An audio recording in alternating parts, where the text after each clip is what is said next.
pertanyaan lagi, Mas. Iya. Tentang orang yang mendalami sebuah ilmu ya, Mas. Iya. Biasanya kan orang yang mau mendalami sebuah ilmu itu kan punya ritual-ritual tertentu. Kita anggaplah Joko Kendil ini juga sedang mengambil suatu ilmu dan ritualnya itu harus berjalan untuk mencari sosok yang lagi dicari.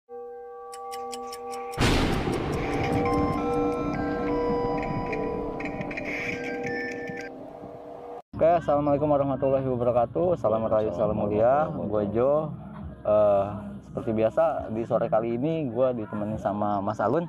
Ya, Gimana kabarnya, Mas? Baik-baik. Assalamualaikum warahmatullahi wabarakatuh. Nah, buat teman-teman yang udah sering nonton video kita mungkin udah kenal sama Mas Alun ya. Tapi gue kenalin sekali lagi, Mas Alun ini adalah mentor kita, mentor dari tim perjalanan waktu. Nah, di video kali ini seperti biasa kita ada di segmen lontar. Buat teman-teman yang baru nonton, yang baru ngeklik video ini, kalaupun kalian punya pertanyaan yang mau kita ulik lebih dalam lagi, teman-teman bisa komen aja di kolom komentar. Insya Allah bakalan kita saring dan bakalan kita bahas satu persatu ya, Mas. Ya, pertanyaan dari teman-teman kita ya. Dengan iklan. Ya. Nah, di sore kali ini kita bakal ngebahas sesuatu yang agak lucu menurut gue ya. Karena di belakangan ini kan lagi viral nih, Mas. Iya, Bang. Itu tentang Joko Kendil. Iya. Mas Alun mungkin tahu ya cerita itu ya. Sedikit tahu ya. Saya jelasin dulu ke teman-teman. Nah, kalau dari cerita yang beredar, Joko Kendil ini melakukan perjalanan untuk mencari sebuah tongkat yang katanya udah dia kubur. Nah, buat teman-teman yang penasaran, kita bakal kupas cerita ini lebih dalam lagi. Sebuah sudut pandang baru ya, Mas. Iya. Jadi kita nggak bakal menyudutkan Joko Kendil ataupun lain sebagainya. Iya. Karena kan kalau cerita yang beredar ini Joko Kendil ini banyak dihujat sama netizen, Mas. Iya. Katanya dia naik macan dan lain sebagainya. Iya. Nah, jadi kita bahas di sini secara detail yang insya Allah teman-teman bakalan bisa nemuin sebuah sudut pandang baru. Iya. Oke. Nah, jadi kita mulai dari si sosok Joko Kendil. Joko Kendil ini kan nama aslinya katanya Kusnan, Mas. Iya, benar. Nama aslinya Kusnan, dia tinggal di daerah Demak. Iya. Nah, kalau yang saya tahu kan daerah Demak itu ada di Jawa Tengah ya, Mas. Iya, maksudnya Jawa Tengah, dia di pesisir utara. Di pesisir utara, betul. Demak, betul. Demak. Nah, tujuannya ini kan katanya dia mau mengambil tongkat di daerah Gunung Muria. Iya, benar. Ya, yang di perbatasan Pati itu ya, kalau nggak salah ya. Kalau dari netizen itu ada yang bilang seperti itu, tapi nanti kita bahas ya. Iya, siap. Lebih, Nah, sekarang kan kita bahas dari logikanya dulu nih. Iya. Kalau dia dari daerah Demak di Jawa Tengah, nah tujuannya itu kan juga ada di daerah Jawa Tengah, Mas. Iya. Kenapa sih dia harus putar keliling Pulau Jawa? Ya kan? Nah, buat teman-teman yang penasaran, tetap saksikan video ini sampai selesai. Nah, Mas Alun, sekarang kita bahas dari sosok Joko Kendilnya dulu deh. Oke. Nah, menurut Mas Alun sendiri, menurut Mas Alun pribadi, gimana sih nih sosok Joko Kendil? Kenapa sampai bisa viral seperti ini, Mas? Oke. Assalamualaikum warahmatullahi wabarakatuh. Waalaikumsalam warahmatullahi wabarakatuh. Untuk mengenai Joko Kendil yang sekarang lagi viral, itu kalau menurut pribadi saya, memang dia lagi mencari sesuatu, tetapi kalau menurut saya ini sesuatunya itu belum ketahuan, Pak.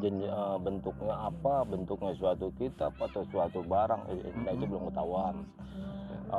Tadi yang disebutkan tadi itu mengenai dia harus keliling Jawa, harus sampai dari Demak dia sini ke sini sehingga ke sini gini. Itu sebenarnya prosesnya dia untuk menuju tujuannya dia itu emang harus seperti itu. Kalau menurut saya, menurut Mas Alun ya? Kalau menurut saya itu tujuannya dia itu seperti itu, dan juga itu suatu proses yang udah dijalani sekitar 10 tahun yang lalu lah. 10 tahun yang lalu ya. Jadi proses yang dijalanin itu udah sekitar 10 tahun itu Yang sekarang ini udah sebenarnya itu kalau menurut saya itu yang cocok Joko Kendil itu sudah berjalan menggeleng itu udah hampir 1 tahun. Oh, hampir 1 tahun. Mau hampir 1 tahun.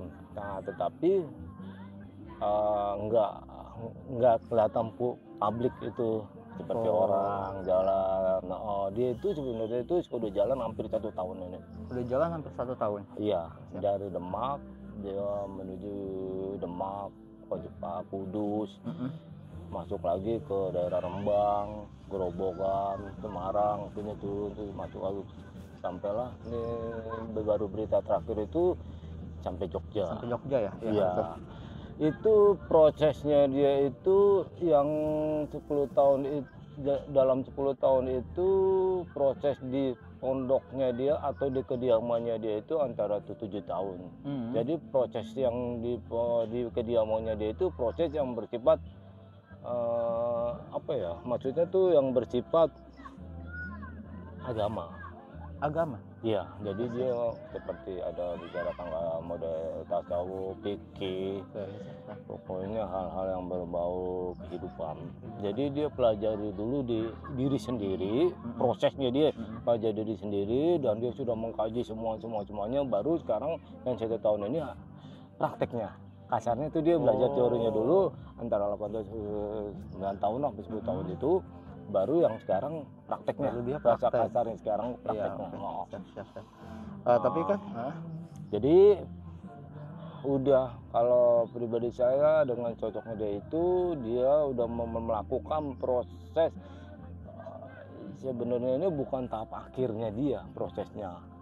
Oke. Nah, jadi proses dalam 1 tahun ini dia praktek terus ada sampai nanti dia itu akan bertemu dengan seorang, kalau pribadi saya itu dia akan bertemu seorang sosok yang dituakan. Oh, sesepuh. Ya secara dengan kiai lah.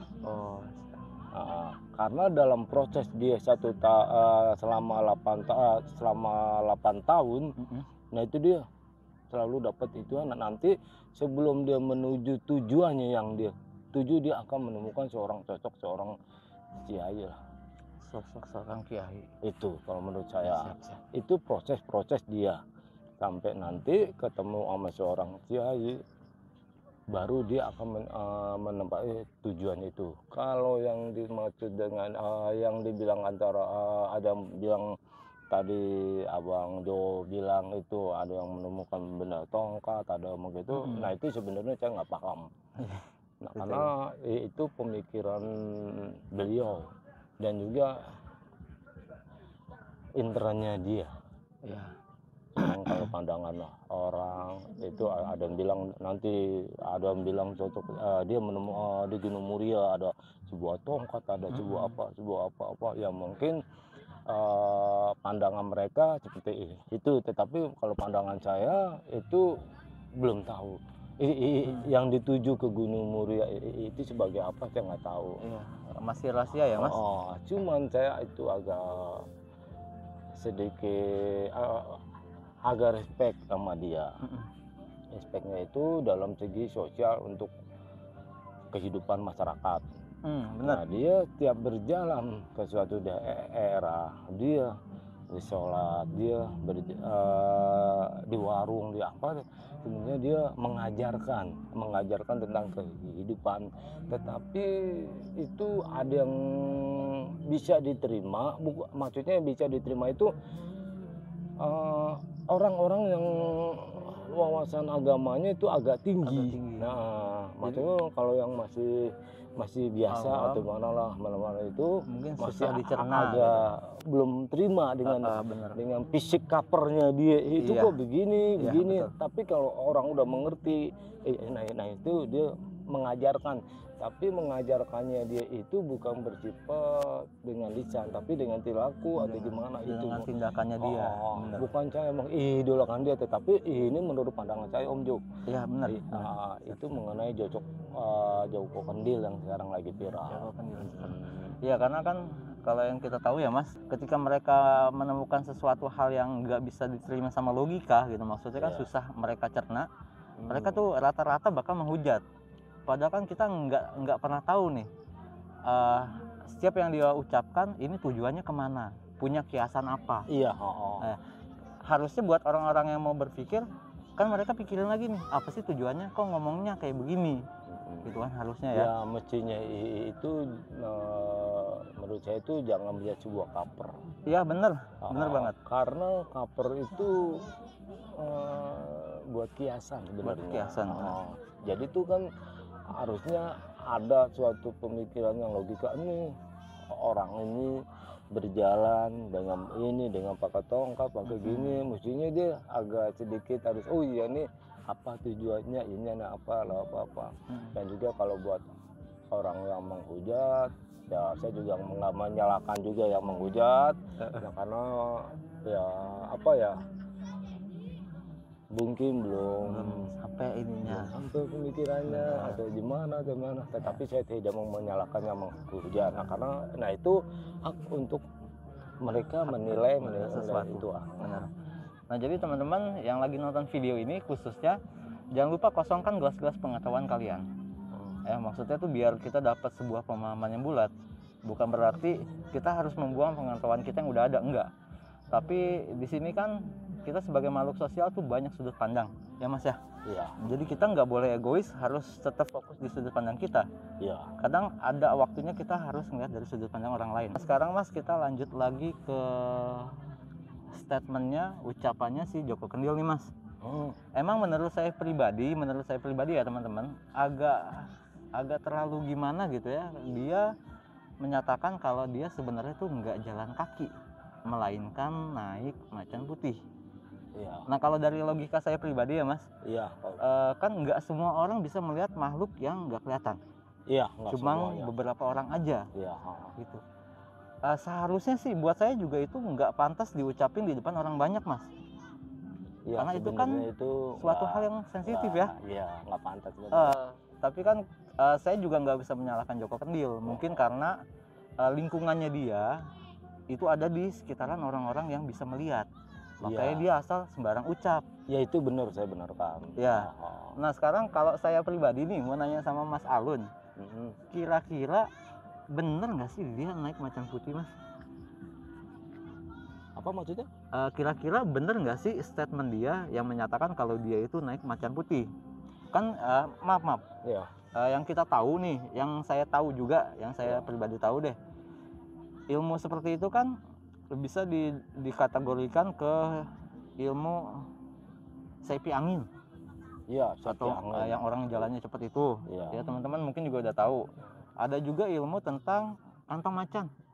Ya. Nah itu kalau kantong macan kan dia sebagai piranti media. Tetapi kalau yang Joko Kendil ini dia bukan piranti. Nah kalau yang Joko Kendil ini masuknya tuh ke mana Mas? Soalnya kan ini agak sedikit awam sih di kuping saya juga. Oke, mungkin bisa dijelasin buat teman-teman yang lagi nonton. Oke Pak Bang Jo. Kalau itu menurut saya itu Joko Kendil itu benernya bukan ada sosok macan. Oke. Bukan ada sosok macan putih apa. Karena dia emang dari remaja itu mempelajari suatu ilmu yang kalau boleh dibilang kayak model tasawuf, yang lebih ilmu sufi gitulah. Misalnya ilmu tingkat kiai gitulah. Di atas itulah. Nah, jadi kalau yang diviralkan itu ada suatu sosok macan putih atau macan apa, mungkin kalau pribadi saya itu bukan sosok macan. Nah, karena ilmunya dia yang diterapkan, dia kaji terus yang diterapkan, terus akhirnya timbullah namanya energi. Sebenarnya tuh antara perpaduan energi alam yang dia proses sama ilmu agamanya. Oke, siap. Jadi itu kalau dia mempelajari ilmu agama itu sudah pasti mempelajari ilmu agama ya, terutama Islam ya, tentang ilmu tasawuf itu dia sudah pasti itu mempelajari sistem kehidupan alam. sistem kehidupan alam. Iya, baik alam di sekitar sini atau di sekitar mana atau dengan makhluk-makhluk lain. Contohnya kayak hewan atau apa. Nah, uh, ketika dia berjalan kayak begitu, nah itu tanpa dia harus disengaja pakai gimana. Nah itu tidak. Secara otomatis ilmunya dia, ilmu alamnya dia, ilmu agamanya dia, ilmu kepribadiannya dia itu menyatu. Paham Bang Jo? Oke, siap. Jadi pas saat dia ini di jalan tuh, karena orang itu tidak mengetahui kalau dia itu pas lagi berjalan itu sambil mengingat Gusti Allah. Ketika dia berzikir, berselawat, mengingat Allah, Gusti Allah, nah itu alam itu akan mengikuti. Mau itu energi alam bawah sadarnya dia, energi tumbuhan, energi semua makhluk hidup, dia akan secara otomatis mengikuti. Asarnya itu dia sebagai magnet dari alam. Oh, jadi dia menarik energi sekitar. Iya Bang Jo. Jadi menurut pribadi saya seperti itu. Tapi bukan saya mihak Joko Kendil. Iya. Tapi itu penilaian saya seperti itu. Jadi kita tegasin lagi ya teman-teman. Jadi obrolan kita kali ini itu tentang sudut pandang kita, ya Mas. Iya. Bukan berarti kita menyalahkan ataupun setuju dengan sosok Joko Kendil. Iya. Nah, berarti energi yang dia tarik itu secara alami bakalan aktif sendiri, Mas. Seperti itu ya? Seperti itu. Ya, oke. Oke, gini Bang Jo. Kita bahas sedikit, agak dalam dikit lah Mas Bang Jo. Boleh. Jadi ilmu bukan ilmu ya. Jadi ilmu yang dipelajari dia itu emang benar ilmu yang sudah bukan mencapai tapi baru mencapai itu tingkat lepas duniawi. Oke, siap. Nah, ilmu yang lepas dari duniawi. Jadi ilmu yang sudah nggak ada sedikit memikirkan duniawi maksudnya begitu. Jadi itu ilmu itu berarti masuk ke dalam kategori ilmu tasawuf ya Mas? Tasawuf. Seperti ilmu-ilmu yang udah dipraktekkan sama sufi-sufi. Bukan begitu juga Bang Jo. Jadi ilmu tasawuf itu bukan berarti ilmu yang selalu seperti Joko Kendil harus berjalan begitu. Bukan. Jadi tasawuf itu sebenarnya ilmu kehidupan yang sudah mencapai titiknya untuk Melepas maha kuasa dan melepas dunia itu. Siap. Nah, akan tetapi dengan gayanya dia itu masih kelihatan sistem duniawi. Iya. Paham Bang Jo? Paham. Masih kelihatan sistem duniawi, tetapi dalam jiwa maupun pikirannya dia emang sudah enggak ini duniawi. Kalau pribadi saya, nah kalau teman-teman menilai saya kurang, ya saya terima. Yang memang ini penilaian saya tentang Joko Kendil yang saya sedang viral. Bukan saya mengidolakan itu Joko Kendil, tapi bukan. Tapi saya hanya penilaian gitu Bang Jo. Iya benar.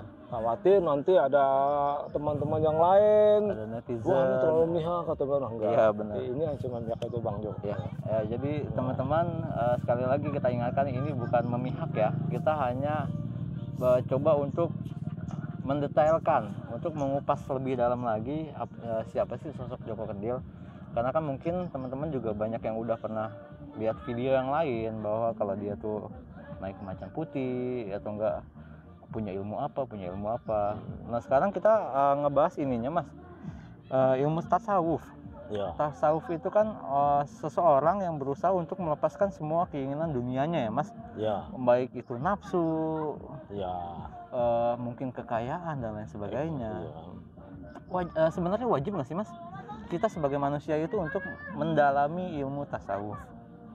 Kalau menurut saya dibilang wajib itu tidak, tetapi alangkah lebih baiknya ada sedikit, ya saya kalau pribadi saya, kalau ke Bang Jo atau ke yang lain agak sedikit lah untuk menerapkan sistem tasawuf itu. Bukan dalam arti itu menerapkan dan juga mengetahui tentang tasawuf. Ya. Kalau orang sudah ingin mengetahui, baru ada sistem penerapan kan. Iya benar. Mana yang cocok buat dia, mana yang cocok buat dia, mana yang cocok kita ambil. Kan Benar. cuma beberapa persennya saja yang kita ambil. Tapi kalau Bang Joy bilang untuk diwajibkan, sebenarnya tidak diwajibkan. Nanti kalau bahasa diwajibkan itu nanti banyak kontroversi antara kita masih banyak versi-versi Benar. yang banyak itulah. Benar. Jadi takutnya nggak ini. Gitu. Jadi kalau mungkin kalau menurut pandangan saya ya Mas, dunia ini kan bikin kita gelap mata ya Mas.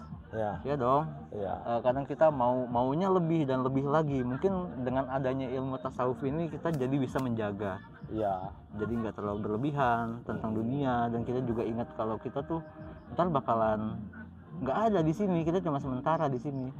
Iya. Memang kalau dibilang kayak begitu, mungkin kita duduk kayak begini agak, kalau ilmu-ilmu yang tasawuf yang lebih tinggi Bang Jo, contohnya kayak mode sekarang lagi viral Joko Kendil itu kan berjalan tidak mau melalui rumput. Iya, aspal. Ya, nggak pernah melalui rumput. Mungkin kalau kita agak salah teman-teman, ya mungkin saya menduduk rumput, Bang Jo menurut ini kan makhluk hidup. Ya berarti pribadi saya belum bisa, mungkin belum bisa menerapkan ilmu-ilmu yang tasawuf yang lebih dalam, masih atau lebih baik Joko Kendil ya. Iya. Kasarnya seperti itu ya Mas. Iya, jadi kan sebelumnya kita harus mempelajari ilmu tasawuf, dasarnya kita harus punya fikih. Oke, fikih dulu ya. Ilmu fikih itu kan misalnya kalau dalam bisa apa, sholat, tata cara, Iya, siap. wudhu, tata cara apa, jadi itu tadi tentang gaya besar tentang akhlak dulu. Fondasi akhlak udah kuat, fikih udah kuat, baru bisa untuk itu ke tasawuf. Berarti karena kalau akhlak belum terbentuk, belum kuat, belum terbentuk, nah itu agak lama untuk belajar tasawuf. Berarti kurang lebih fikih ini sebagai pondasinya ya Mas? Ya. Tasawuf itu buat penerapannya di lingkungan. Oke, Nah, siap. karena setelah fikih ada kajian ini lagi, kajian lagi, baru kita mencapai sistem tasawuf itu Bang. Makanya antara fikih kita fikih mengkaji Quran, mengkaji Quran, fikih, baru ilmu tasawufnya akan mulai kelihatan sistem tasawufnya. Oke, siap. Jadi antara mengaji dan mengkaji itu beda ya Mas? Beda ya, teman-teman. Mengaji dan mengkaji itu beda. Kalau ngaji itu cuma baca-baca, tetapi kalau mengkaji itu jadi pas setiap bacaannya itu ada artinya, ada maknanya gini, tentang ini apa, pokoknya setiap bacaan itu ada kan. Mengkaji arti dari bacaan ini. Terus alangkah baiknya itu pas setelah mengkaji kita terapkan ke kehidupan sehari-hari. Ya, siap. Tapi kalau mengkaji tetapi tidak diterapkan ke kehidupan hari-hari, ya berkembangnya agak lama Pak. Berkembangnya agak lama ya. Mungkin kalau saya lihat dari Joko Kendil yang sekarang lagi viral teman-teman, dia mungkin penilaian saya itu sudah sistem mengkaji. Ya kenapa saya bilang itu Joko Kendil itu sudah sistem mengkaji? Nah karena dilihat dari logika fisiknya, dia berjalan, dia begini, dia masuk masjid, dia begini, sholat, jamaah, dan sebagainya buat kehidupan sosial itu, abiminanasnya sudah kelihatan. Udah kelihatan ya. Oke. Nah Mas, jadi kita bahas sedikit nih Mas tentang Joko Kendil yang dihujat. Iya. Itu kan karena dia bilang dia tuh nggak berjalan ya Mas, melainkan naik macan putih. Nah terus pada suatu saat ada netizen yang ngelihat dia tuh ternyata lagi naik motor Mas, lagi naik ojek. Yang netizen tangkap berarti kan, berarti bohong nih orang nih, bilangnya kan katanya naik macan putih, ternyata kok ketahuan naik ojek. Nah sedangkan kalau yang saya lihat sendiri, kalau orang yang udah mempelajari fikih dan tasawuf itu kan pasti nggak enakan ya Mas, sungkan dong. Apalagi kan ketemu orang di jalan, Pak yuk naik aja yuk, akhirnya kan dia buat nolak juga susah. Dan terus naik gitu kan. Iya, maksudnya gini, kalau itu kan ada saat-saatnya Pak. Ada waktu untuk, makanya dia makanya tadi saya sudah menjelaskan itu dia sudah mengkaji sistem Habimi Nanas. Oke.